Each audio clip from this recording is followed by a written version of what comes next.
கடந்த வாரத்தில் அந்த சுதா என்ற டாக்டர் மாக்காவை ஜெபம் பண்ணியிருந்தோம். திடீர் ஜெபம் பண்ணியிருந்தோம். அவங்களுக்கு வந்து கேன்சர் இருக்குது. அப்போது நீங்கள் இது கேட்கணும் கவனமா. அப்போ வந்து அந்த டாக்டர்மா வந்து ஃபோன் பண்ணிட்டு ஒரு 1.5 வருஷம் முன்னாடி பேசி ஜெபம் பண்ணி அனுப்பிவிட்டுது. அது திடீர்னு ஃபோன் பண்ணாங்க, வந்து எனக்கு தெரியுதுங்களா அப்படின்னாங்க. சொல்லுங்க அப்படின்னா, நான் டாக்டர் சுதா பேசுகிறேன், நீங்கள் எனக்காக ப்ரேயர் பண்ணிருந்தீங்க. கர்த்தர் வந்து மட்டுமாக எனக்கு சுகம் கொடுத்தாரு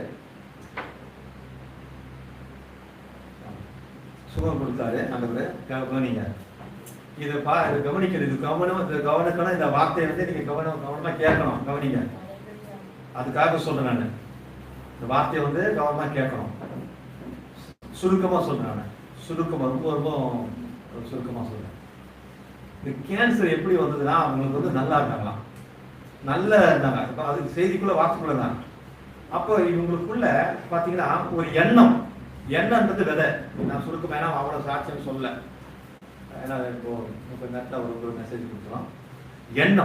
எண்ணம்ன்றது விதை. இந்த எண்ணம் வந்து டக்குன்னு அவங்க சிந்தையில வந்தது. உங்களுக்கு கூட வரலாம், ஆனால் அது உங்க எண்ணமே இருக்காது. உங்களுக்கும் அந்த எண்ணத்துக்கும் சம்பந்தமே இருக்காது. நானே இப்படி நினைக்கிறது உங்களுக்கு இதாக இருக்கும். அது வரும், யாருக்காக வரும். அப்போ எண்ணங்கள் இப்படி இந்த எண்ணம் வந்தது. எண்ணம் வந்ததுன்னா இந்த மாதிரி வியாதிப்படுறேன் அப்படி எப்படி என்னது வியாதிப்படுறேன் அப்படின்னு எண்ணம். இது அவங்க சொன்னது. வியாதிப்படுற எண்ணம் வந்தது. அந்த காரியத்தை குறித்து கவனிங்க. அந்த காரியத்தை குறித்து அந்த சிஸ்டர் கிட்ட கூட பேசுனாங்க. கொஞ்சம் இது பார்ப்பாங்க, மெசேஜ் பார்ப்பாங்க. அந்த சிஸ்டர் கிட்ட கூட பேசுனாங்க. ஆனா இவங்க அப்படி விட்டாங்க. 3 மாசம் கழிச்சு, 3 மாசம் அல்லது சுருக்கமா 3 மாசம் கழிச்சு கேன்சர் வந்துச்சு. அல்லேலூயா. கவனிக்கிறீங்களா? அப்ப நான் சொன்னேன், சிஸ்டர்களுக்கு அந்த எண்ணம் வரும்போது நீங்க என்ன பண்ணிருக்கணும் கவனிக்கிறதான். அந்த எண்ணம் வரும்போது என்ன பண்ணிருக்கணும். எனக்கு அந்த எண்ணம் வந்திருக்கு. நான் சொன்னேன், இப்போ அந்த எண்ணம் வரும்போது நீங்க என்ன பண்ணிருக்கணும். நீங்க என்ன பண்ணிருக்கணும். நீங்க அதை பண்ணலீங்க. அப்படிப்பட்ட ஒரு எண்ணம் வரும்போது, என் பிள்ளைக்கு இப்படி ஆக்சிடென்ட் ஆகுது, இல்லை என் பிள்ளை இப்படி இதாகுது, இப்படி ஏதாவது ஒரு எண்ணம் வரும். ஏதாவது ஒரு எண்ணம் வராம இருக்காது. அதான் சாத்தான் போடும், சிந்தையில போடும். நீங்க என்ன பண்ணிருப்பீங்க? நீங்க உடனே என்ன பண்ணுங்க, உங்க உள்ள அறைக்கு போயிட்டு முழங்கால் போட்டு அழுது பிரேயர் பண்ணி, இந்த எண்ணத்தை இயேசுவே எடுத்து போடுங்க, இந்த மன்னிச்சிருங்க, இந்த எண்ணத்தை நான் அனுமதிக்கல அழுது பிரேயர் பண்ணி, ஆண்டவரே இது எந்த எடுத்து போடுங்கன்னு சொல்லி கதறி அழுது ஜெபம் பண்ணிருந்தா அந்த விதைச்சது போயிருக்கும். அது ஆவியில விதைக்கப்பட்டு கடைசியில் மாம்சத்துல வெளியே வரும். அல்லேலூயா. ஆவியில விதைக்கப்பட்டு மாம்சத்துல என்ன ஆகும்? கேன்சரா, கட்டியா, புரியுங்களா, வியாதியா வரும், குஷ்டமா வரும். புரியுங்களா? புரியுங்களா? ஆமே சொல்லுங்க. நீங்க அதுதான் பண்ணிருக்கணும். நீங்க ஆமா நான் பண்ணல, அதுதான் தப்பு நடக்குது. இப்ப கூட நீங்க என்ன பண்ணீங்க? இயேசுவின் தரும்புகளா நான் சுகமானேன், பரிபூர்ண சுகமானேன், இயேசுவின் தரும்புல சுகம் தொடர்ந்து நீங்க அறிக்கிட்டு செவ் பண்ணிட்டே போங்க. அப்புறம் அந்த டெஸ்ட் போகும்போது ப்ரேயர் பண்ணிட்டு போனாங்க, செவ் பண்ணிட்டு போனாங்க. போய் டெஸ்ட் போயிட்டு அதோட அப்போ வந்தாங்க சிஸ்டர், டாக்டர் சிஸ்டர் வந்தாங்க. அப்புறம் சரி ப்ரேயர் பண்ணுங்க, நான் ப்ரேயர் பண்ணி அனுப்பி விட்டேன். டெஸ்ட் வருஷத்துல ஒரு டெஸ்ட் எடுக்கணும். ரைட், ஓகே, சரி. அடுத்த காரியம் சிவிக்கு நம்ம ப்ரேயர் பண்ணியிருந்தோம். சிவி ப்ரேயர் பண்ணிருந்தோம். கர்த்தர் வந்து கிருபையாக சுகத்தை கொடுத்துருக்காரு. அதாவது ஆபரேஷன், புது ஆபரேஷன், நடுமுது ஆபரேஷன் பண்ணணும்னு சொன்னாங்க. நம்ம எல்லாம் ப்ரேயர் பண்ணோம். கவனிக்கிறீங்களா? நம்ம எல்லாம் ப்ரேயர் பண்ணோம். அந்த நடுமுது ஆபரேஷன் இல்லாதபடி கர்த்தர் காத்து கொண்டார். அந்த நடுமுது ஆபரேஷன் அப்போ என்ன பண்ண எடுத்துட்டு போனாங்க, எக்ஸ்ரே அப்புறம் ஸ்கேனு எல்லாம் எடுத்துட்டு போனாங்க. அதாவது திருவனந்தபுரத்து பெரிய ஆஸ்பத்திரி, ரொம்ப பெரிய ஆஸ்பத்திரி. அந்த ஆஸ்பத்திரி போனாங்க, இங்கிருந்து அங்கே போனாங்க. அப்போ ஜெபம் பண்ணிட்டு போனாங்க, பிரதர் உங்களுக்கு இந்த சோதனை மாறும், உங்களுக்கு ஆபரேஷன் பண்ண வேண்டியது வராது, கத்தியின்றி ரத்தமின்றி மாத்திரையின்றி மருந்தின்றி ஊசின்றி என் தேவன் பரிபூர்ணமா சுகத்தை வார்த்தையை கொடுப்பாரு, தைரியமா போகும், கருத்து போடக்கூடிய இருப்பாரு அப்படின்னு சொன்னோம். அதை போய் அங்கே போகும்போது அங்கே போன மறுபடியும் எல்லாம் எடுக்க சொல்லுவாங்க. ஆனா அந்த டாக்டர் அவங்க கொண்டு வந்து எல்லாத்தையும் பார்த்து ஸ்கேனு அது இதெல்லாம் பார்த்துட்டு, நீங்க வந்து ஆபரேஷன் பண்ண வேண்டாங்க, நடுமுது ஆபரேஷன் பண்ண வேண்டாம், பண்ணாலும் அது வலி இருக்கும், பண்ண வேண்டாம், ஒரு மாத்திரையை கொடுத்துட்டு மேல 14வது மாடிக்கு போயிட்டு, ஏன்னா நீங்க வந்து என்னது பிசியோதெரபி பண்ணிட்டு போயிடுங்க. நாங்க சஞ்சலத்தோடு கூட போனாங்க, வரும்போது சந்தோஷத்தோடு வர முடிச்சாங்க. கவனிக்கணும். இதுல பார்த்துட்டு இருப்பாங்க அவங்க, புரியுதுங்களா? அதுக்கப்புறம் அவங்க அம்மா சொல்லுவாங்க, நான் என்னுடைய அன்றாட வேலையை என்னால் செய்ய முடியாது ஐயா, நீங்க வந்து எனக்கு ப்ரேயர் பண்ணலாம், என்னால் முடியாது. ஆனால் அவ்வளோ மோசமான நிலையில் நான் இருந்தேன். ஆனால் நீங்க ப்ரேயர் பண்ணீங்க, நீங்க ஜெபம் பண்ணீங்க, நான் நார்மலாக என்னுடைய வேலைக்கு நான் வந்துட்டேன். அது இதெல்லாம் ஒன்றும் கிடையாது, அதெல்லாம் உங்களை வந்து தொந்தரவு பண்ண நினைக்காதீங்க, எனக்கு ஜெபம் பண்றீங்க, கற்றுக்கு ஆஸ்வதிப்பாங்க. இப்போ சிதி நடக்கிறாரு, படுத்துட்டு இருந்தாரு, இப்போ நடக்கிறாரு சொல்லுங்க. அல்லேலூயா. அடுத்த காரியம் பார்த்தீங்கன்னா, போன வாரம் நான் வந்து இந்த ப்ரேயருக்கு வந்துட்டு செவ்வாய்ப்பேட்டை போயிருந்தேன், ஊழியர் பார்க்க. அந்த அம்மாவுக்கு ப்ரேயர் பண்ணேன். அந்த அம்மா அவங்களே சமைச்சு கொடுத்தாங்க. சமைக்க முடியாத, நடக்க முடியாம, கண்ணு வந்து பார்வை இல்லாம இப்படி இருந்தது. ஆனா தேவன் நடக்க வச்சு எங்களுக்கு அவங்களே சமையல் பண்ணி கொடுத்தாங்க. கர்த்தருக்கு ஸ்தோத்திரம். அல்லேலூயா. அதே போல நம்ம வந்து பிளாரன்ஸ் உடைய சுகர் அதிகமானதுனால பிளாரன்ஸ் உடைய கணவருக்கு கண் தெரியாம போச்சு. ஆனா நம்ம ப்ரேயர் பண்ணோம், எல்லாரும் நம்ம ப்ரேயர் பண்ணோம். இப்போ கண்ணு, இப்போ அவர் வந்து வண்டி ஓட்ட முடியாம இருந்தாரு, இப்போ வண்டி ஓட்டிட்டு இருக்கிறாரு. அல்லேலூயா. ஆமென். அல்லேலூயா. கர்த்தர் நல்லவர், நம்முடைய ஜெபத்தை கேட்டு கர்த்தர் பெரியவர். அல்லேலூயா. புரியுதுங்களா? அப்போ இந்த செவ்வாய்ப்பேட்டைக்கு போனீங்க, கவனிங்க, இதை கவனிங்க. செவ்வாய்ப்பேட்டைக்கு போனீங்களா? அப்போ செவ்வாய்ப்பேட்டைக்கு போகும்போது ஒரு ஐயரை சந்திக்கும்படியாக ஆண்டவர் செய்யறாங்க. அல்லேலூயா. இது கவனமா கேட்கணும். அதே போல பாருங்க, அதே போல அடியன் வந்து எனக்கு ஒரு சாட்சியத்தை சொல்ல அதுக்கு நான் போறேன். நான் வந்து இந்த 2016 ஜூன் மாசம் 10ஆம் தேதி மேரேஜ் நடந்து. அப்போ நான் வீட்டிலிருந்து, நான் சொன்ன சொல்லாத கடந்து போயிட போறேன். அப்போ வீட்டிலிருந்து வெளியே வரும்போது எனக்கு ஒரு எண்ணம் வந்தது. பாருங்க, என்ன நம்ம மிஸ்டேக் பாருங்க. அந்த எண்ணம் என்னன்னு கேட்டா, பைக்கு 3-4 பைக் ஒன்னா இருக்குது, இவங்க எல்லாம் பைக்கில் தானே வருவாங்க. என்னது, இவங்க எல்லாம் பைக்கில் தானே வருவாங்க, பைக்கை எப்படி ஓட்டுவாங்க, ஏதோ ஓட்டுவாங்க தெரியாது சொல்லி அந்த எண்ணம் வந்து எனக்குள்ள வந்தது மட்டும் இல்லை. நான் கிளம்பும் போது என்னுடைய ஷூ இருக்கு இல்லையா, ஷூல இப்போ அட்டை மாதிரி தார் ஒட்டிட்ட மாதிரி தான் அந்த ஷூவை கழட்டியே போட்டு வேற செருப்பு போட்டு வந்தேன் நான். அப்ப இந்த எண்ணங்கள் வந்தது பாத்தீங்களா, நான் ப்ரேயர் பண்ணேன். இந்த எண்ணம் வந்தது பாத்தீங்களா. அப்போ இந்த மாதிரி என்ன நினைச்சாங்க, 3 ஆளுக்கு ஒரு வண்டியில வருவாங்க, இப்போ எப்படி ஓட்டிட்டு வருவாங்களோ, ஏதோ ஓட்டிட்டு வருவாங்களோ அப்படிங்கிற எண்ணம் எனக்கு வந்தது. ஆனா உடனடியாக நான் வந்து அறிக்கிட்டு, ஆண்டவரே எண்ணங்கள்லாம் எடுத்து போடுங்க, இதெல்லாம் எனக்கு வரக்கூடாது, அப்படி எதுவும் நடக்கக்கூடாதுன்னு நான் ப்ரேயர் பண்ணியிருக்கோம், ஜெபம் பண்ணியிருக்கணும். ஆனா நான் ப்ரேயர் அப்படி பண்ணலை, நான் பார்த்து போயிட்டேன். என்ன நடந்தது, அதே மாதிரி நடந்தது. ஸ்பீட் பிரேக்கு ஏறி கீழே வந்து பின்னந்தரையில அடிபட்டு நிறுத்தறாங்க. எனக்கு வந்து ஆனா உங்களுக்கு கவனிச்சு, எத்தனை பேர் கவனிச்சீங்க சொன்னது, எத்தனை பேர் கவனிச்சீங்க? நீங்க அந்த மாதிரி உங்களுக்குள்ள எண்ணங்கள் வரும்போது நீங்க செய்ய வேண்டியது அந்த பாவ கரையை, அந்த காரியத்தை வந்து ஜெபத்தினால கழுகணும், பிரேயர்னால. உங்களுக்கு அந்த எண்ணம் வந்து நீங்க கரப்படுவீங்க, எண்ணத்துல கரப்பட்டு உங்களுக்கு அப்படியே உள்ள கொண்டு வந்து அது செயல கொண்டு வருவாங்க. அப்ப நீங்க என்ன பண்ணணும்னா, அந்த மாதிரி எண்ணங்கள் தவறா உங்களுக்கு எதிராக, கிறிஸ்துவுக்கு எதிராக, உங்க ஆத்மாக்கு எதிராக எண்ணங்கள் வரும்போது நீங்க பயந்து நீங்க போயிட்டு என்ன பண்ண, உங்க அறையில போயிட்டு அழுது பிரேயர் பண்ணி தூக்கி போடுங்க அவனுக்கு.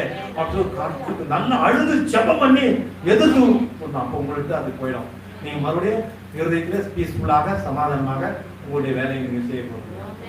அல்லேலூயா. கவனிச்சிங்களா? ஆரம்பத்துக்கு சொல்ல கவனிச்சிங்களா? முக்கியமான காரியம் இது, ரொம்ப ரொம்ப முக்கியமான காரியம். அல்லேலூயா. புரியுங்களா? இப்போ அந்த செவ்வாய்ப்பேட்டைக்கு போயிட்டு அந்த ஊழியக்காரை பார்த்து வரலாம், வரலாம். ஒரு நபரை நான் சந்திச்சேன். அவர் வந்து ஒரு ஐயர், அவரு ஐசிஎஃப்ல வந்து ஒரு போர்மேனா இருந்து வேலை செய்யுது. இப்போ அவங்க 79 வயசு. என்ன பிரச்சனைன்னு கேட்டீங்கன்னா, ப்ராப்ளம் என்னன்னு கேட்டீங்கன்னா, அவருக்கு திருமணம் முடிச்சு 2 பிள்ளைங்களும் பெரிய ஆளாயிட்டாங்க. அவங்களுக்கும் பேத்தி வந்து காலேஜ் முடிக்கிறவங்க ஆயிட்டாங்க. ஆனா பாருங்க என்ன நடந்தது அப்படின்னு கேட்டா, ஒரு 15 வருஷத்துக்கு முன்னாடி முதல்ல வந்து அவருடைய மனைவி இறந்தது. அல்லேலூயா. அவருடைய மனைவி இறந்தது. மனைவி போயிட்டாங்களா. இப்ப என்ன இருக்காங்க, 2 பையன் இருக்காங்க. 2 பையனுடைய மனைவி இருக்காங்க. காலேஜ் படிக்க பிள்ளைங்க இருக்காங்க. கொஞ்சம் வருஷங்கள் போயிட்டு ஒரு 5 வருஷமோ ஒரு 10 வருஷம் போயிட்டு பெரிய மகன் அவன் நல்லா சம்பாதிச்சதுல நல்ல பெரிய மகன். கார்ல ஆக்சிடென்ட் கம்ப்ளீட்டா கேரேஜ். அந்த குடும்பம் போய் போயிடுச்சு. இப்ப யார் இருக்கிறாங்க பாத்தீங்கன்னா, இப்ப அவர் இருக்காரு, அவர் சின்ன மகன் இருக்கிறப்பல அவன் ஐடில வேலை செய்யறான். அதாவது இந்த ஐடில வேலை செய்யற, ஐடில ரொம்ப மைண்ட் வந்து ரொம்ப இது கொடுக்க கூடாது. நீங்க கொஞ்சம் அப்போ ஃப்ரீ ஆயிடணும்.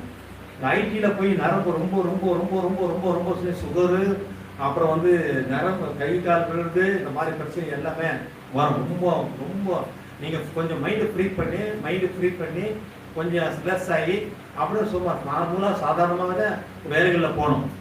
ஐடில வேலை செய்யறது என்னாச்சுன்னா, திடீர்னு வந்து ஒரு கை ஒரு கால் விழுந்துருச்சு. ஒரு கை ஒரு கால் விழுந்து படுத்த படுக்கையிலே வந்தா எல்லாம் மலம் கழிக்கிறது, சாப்பாடு கொடுக்கறது எல்லாம். இதை பார்த்து கொஞ்ச நாள் இருந்தாங்க. மனைவியும் காலேஜ் படிக்கிற பிள்ளையும் அப்படியே அப்பாவையும் அந்த தாத்தை விட்டு போயிட்டாங்க. எனக்கு ஒண்ணுமே வேண்டாம், சொத்து வேண்டாம், ஒண்ணு வேண்டாம், எது வேணாலும் போயிட்டாங்க. போயிடுச்சா? அடுத்து யார் இருக்குது? இந்த ஒரு பையன் தான் இருக்கான். அதாவது ஒரு கையும் காலும் விழுந்து போன ஐடியில் இருக்கிற ஒரு பையன் இருக்கான். 6 மாசம் போராடி இந்த பேருக்கு இத்தனை வயசு போராடி 4 மாசத்துக்கு 5 வருஷம் அப்படி செஞ்சுட்டான். அல்லேலூயா. இப்போ பாருங்க, இவர் மட்டும் தான் இருக்காரு. இவருக்கு பென்ஷன் வருது, புரியுதா? 60-70 லட்சத்துக்கு வீடு சொத்து எல்லாம் இருக்குது, கடையில வாடகை வந்து எல்லாம் வந்து. இப்போ இவர் வந்து அவங்க தம்பி கூட இருக்கிறான்னு பார்த்தா, தம்பி வந்து என்ன சொல்றேன்னா, இங்க இருந்தாலும் 5000 வாடகை வாங்கிப்பாரு. மற்றதுக்கு அதுக்கு இதாச்சு, இதுக்கு இதாச்சு, அதுக்கு கொடுக்கணும், இது கொடுக்கணும் சொல்லி பணமெல்லாம் தம்பி வாங்க. ஆனா தம்பிக்கும் குடும்பம் கிடையாது. இப்போ பாருங்க, அவர் என்ன நிலையில இருக்காரு பாருங்க. அவர் சொல்றாரு, நான் வந்து இப்போ வெளியே கடைகளை சாப்பிட்டு இருக்காரு, வாங்கி சாப்பிட்டு. இப்ப என்ன சொல்றாருன்னா, நான் கதவு மூடிட்டு படுத்துட்டேன்னா, நான் ஆட்டாடுற செத்து போயிட்டேன்னா, போலீஸ்காரன் வந்து இடிச்சு கதவு திறந்து எடுத்து போனோம். மனுஷன் நிலைமை பார்த்தீங்களா?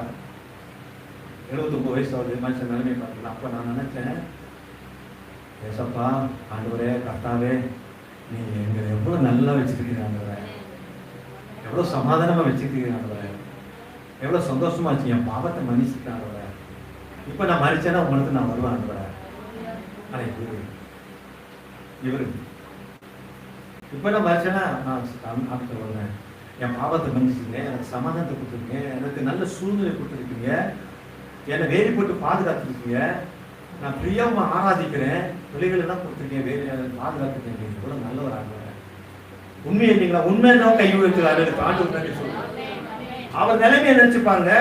நம்ம நிலைமையை தான் நினைச்சிட்டு இருக்கிறோம். நமக்கு எல்லா காரியங்களும் எல்லாம் வச்சிருந்தா கூட நமக்கு தவறான எண்ணங்கள், தவறான சிந்தனைகள், நம்ம போராட்டங்கள், பிரச்சனை நம்மளே எழுத்து போட்டு போய் பாருங்க. இப்ப இவருக்கு என்ன பண்றது பாருங்க.